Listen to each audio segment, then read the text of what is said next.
ऐसे कैसे झाले बंधू, कर्म करोनी म्हणती साधू. संत तुकाराम महाराज म्हणतात,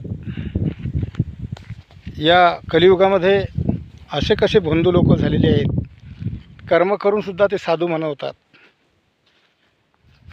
आता साधूंचा आणि यांचा काही संबंध नसतो.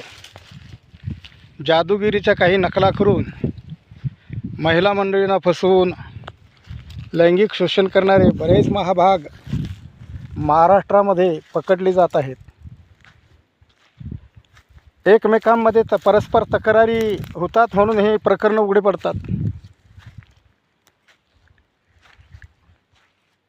ज्यांना पकडलं गेलं ते चोर, आणि ज्यांच्या विरोधात तक्रारच केली जात नाही किंवा समाजामध्ये बदनामी होईल या उद्देशाने ज्यांच्या विरोधात कोणी FIR दाखल करत नाही किंवा कैपत देत नाही, असे किती मोकाट आजपर्यंत लुटून बसले असतील याचा अंदाज लागणार नाही.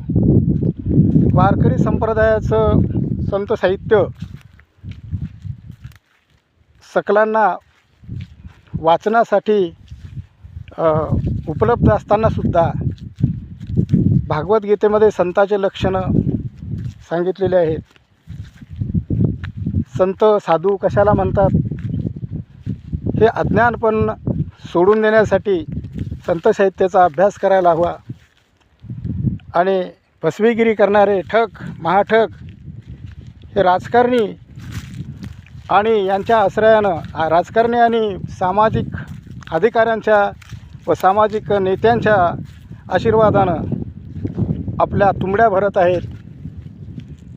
हे प्रखर संत साहित्य वाचावं आणि आपण समाजाला उत्थानाच्या मार्गावर आणावं अशी विनंती करतो.